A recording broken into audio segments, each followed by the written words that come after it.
The convoy had been moving for days. After escaping the valley where the dead nearly swallowed them whole, Alex and the survivors drove through endless empty roads. The world had become quiet again. Too quiet. The cities were skeletons of concrete and steel.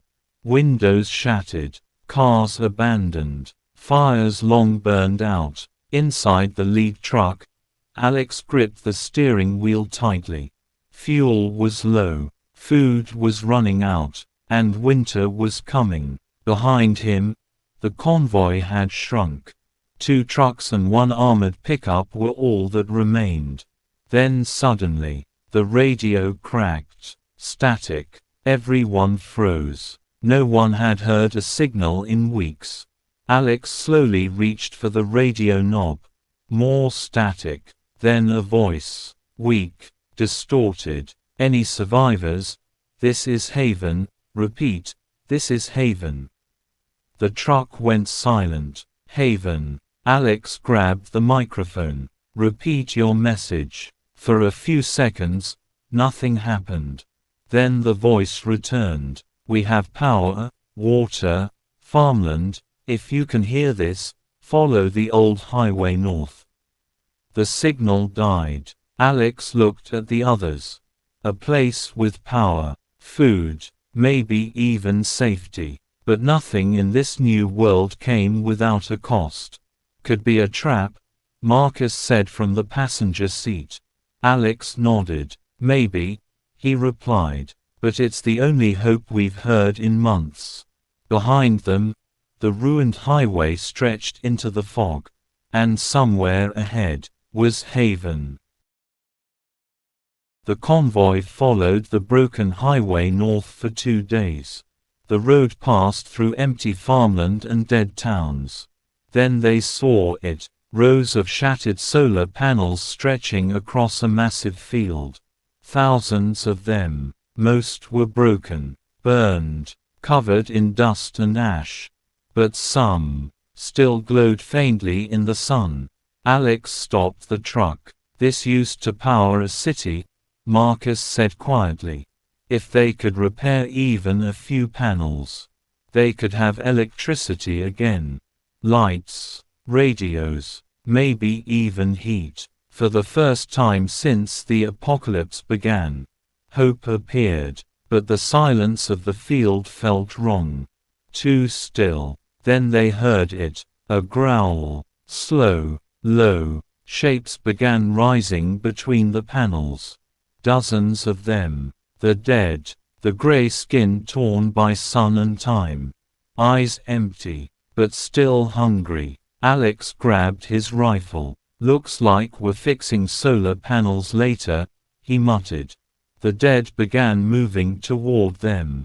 Slow at first, then faster. After clearing the solar field, the survivors searched the nearby control building. Inside they found maps, equipment, and something even better, plans, blueprints showing how the solar farm connected to nearby farms and water pumps. Marcus studied them carefully. If we fix just a small part of this system, he said, we could power irrigation. Meaning crops, Sarah added. Meaning food. Alex stared at the maps. A settlement. Not just survival. A future. For the first time since the world ended, they weren't just running anymore. They were building something. But before they could celebrate, the radio crackled again. The same voice. This is Haven. Large horde moving south. Repeat, massive horde. Alex's stomach dropped. South. That was exactly where they were. The voice continued. If anyone is out there, you must move now. Then silence. Alex looked toward the horizon. And far in the distance, dust began rising. Thousands of shapes moving together. A zombie horde. And it was coming straight for them.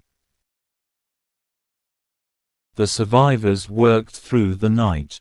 If the horde reached them before they left, they were finished. Marcus and Sarah managed to repair 6 solar panels. Not many, but enough. Lights flickered inside the control building.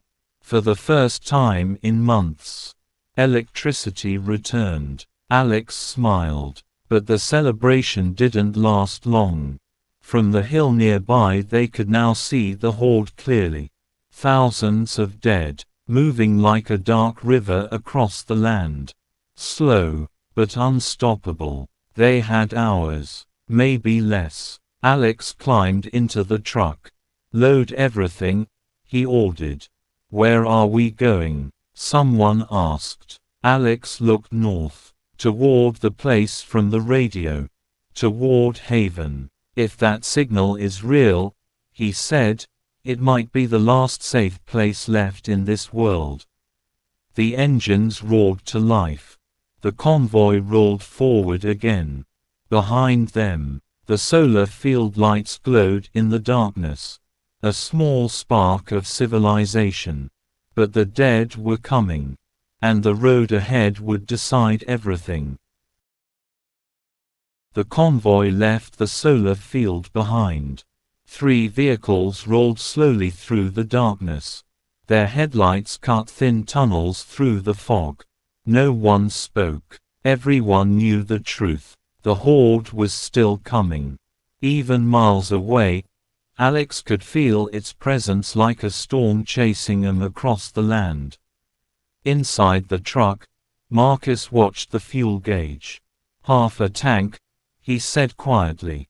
"That's not much." Alex nodded. "We reach Haven, or we don't."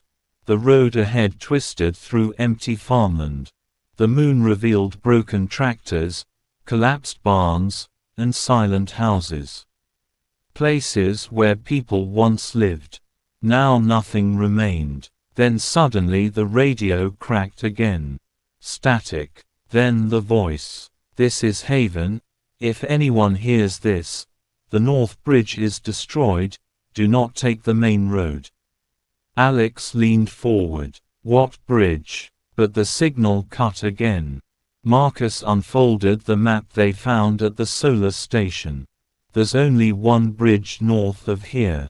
Alex's stomach tightened. The highway bridge. Their route. If it was gone, they would have to cross the valley below. And valleys were where hordes liked to gather. They stopped near dawn. Fuel was too low to keep driving blindly. In the distance stood an old farmhouse surrounded by fields. It looked untouched. Too untouched. Alex stepped out of the truck carefully, rifle ready. The wind moved slowly through tall dry grass. No sounds. No movement. The farmhouse door hung half open. Inside, dust covered everything. But something caught Sarah's attention. A basement hatch. Alex pulled it open slowly. The smell of earth and old air rose up. Inside the basement were shelves. Canned food. Dozens of jars. Someone had prepared for the end of the world. But they were gone now. Marcus smiled for the first time in days. "This could feed us for weeks." They loaded what they could into the trucks. Then Alex noticed something else on the wall. A map, hand-drawn, with one word circled. Haven. Whoever lived here had also heard the signal. But they never made it. Outside, the wind began carrying a distant sound. Low, growing. The survivors looked toward the horizon. Dust again. The horde was still following them. By afternoon they reached the bridge. Or what remained of it. Half of the massive concrete structure had collapsed into the river below. Cars hung over the edge like broken toys. Marcus stared silently. "Well, that's not good." The river below was wide. Fast. And the valley around it was thick forest. perfect hiding places for the dead. Alex climbed onto the edge of the broken highway and studied the terrain. "There's another way," he said. "A service road down the valley." Marcus frowned. "That road will slow us down." "Better slow than dead," Alex replied. The convoy turned off the highway and began descending into the valley. The forest closed around them. Dark, silent, too silent. The road through the valley was narrow and broken. Branches scraped the sides of the trucks. Fog crept through the trees. Then Sarah saw movement. "Stop!" Alex slammed the brakes. Everyone listened. At first, nothing. Then the trees began moving. Not from wind, from bodies. Dozens of zombies slowly stepped from the forest. The skin pale and rotting. Eyes empty. The convoy was trapped between them and the narrow road. Marcus raised his rifle. Guests were clearing the road. Gunfire shattered the silence of the valley. The dead fell one by one. But more appeared from the forest. Alex realized something terrifying. These weren't part of the main horde. This was just a wandering pack. Which meant the main horde was still somewhere behind them. Night fell again as the convoy climbed out of the valley. Everyone was exhausted, low on fuel, low on ammunition. But then Sarah pointed ahead. "Look, far on the horizon. Lights. Real lights. Not fire, not lightning. Electric lights." Marcus leaned forward. "No way." But it was real. A settlement surrounded by tall metal walls. Floodlights shining across the land. Wind turbines turning slowly. Solar panels covering the hills. And watchtowers. Haven. Alex felt something he hadn't felt in a long time. Relief. But as they drove closer, something felt wrong. The gates were closed. The towers were empty. And the lights flickered. The convoy stopped outside Haven's massive steel gate. Alex stepped out and walked toward the entrance. "Hello," he shouted. No answer. The wind pushed dust across the road. The lights above the wall flickered again. Marcus joined him. Maybe they evacuated. Then suddenly, the radio crackled. The same voice from before. But now it sounded different. "Closer. If you're hearing this, do not enter Haven." Alex froze. The voice continued. "They're already inside." From behind the walls came a sound.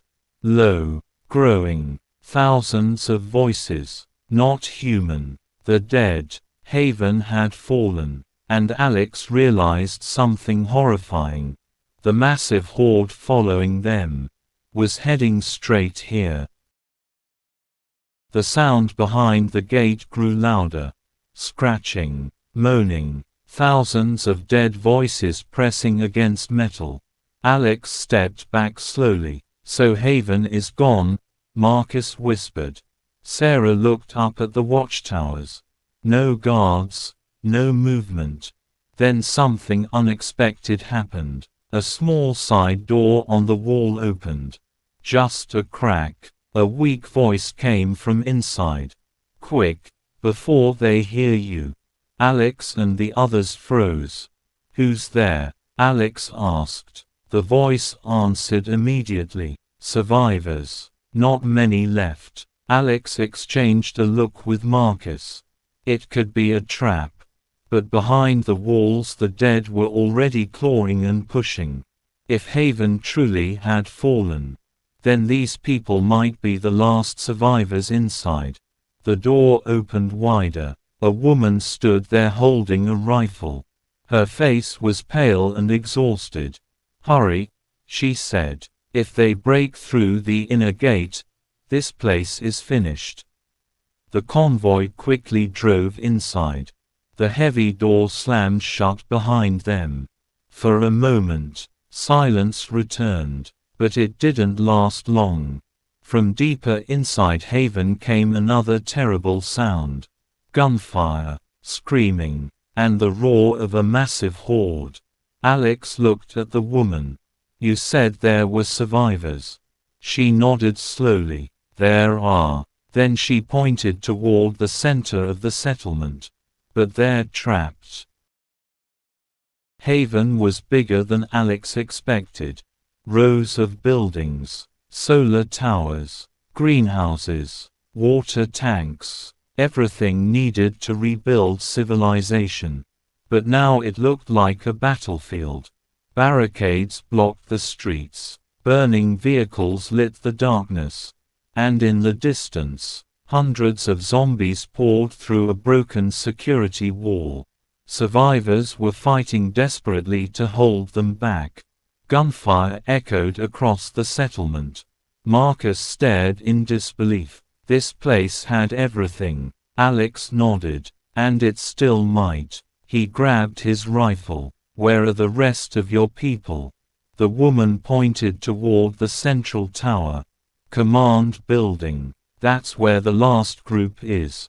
Sarah looked toward the growing swarm of zombies flooding the streets. "That's a lot of dead." Alex took a deep breath. "We didn't come this far to watch the last safe place in the world fall." He looked at the convoy. At the survivors who had followed him across hundreds of miles. "Start the engines," he said. Marcus smiled slightly. "I was hoping you'd say that." The trucks roared to life. Alex stepped onto the road and raised his rifle. "Tonight," he said quietly, "we take Haven back." In the darkness ahead, thousands of zombies turned toward the sound of the engines. The real battle for Haven was about to begin. If you want to see what happens when Alex and the survivors try to retake Haven from the zombie horde, make sure you subscribe to the channel and turn on notifications. Because in the next episode, the battle for Haven begins. And the survivors will discover something terrifying about the zombie horde following them. Something much worse than they imagined.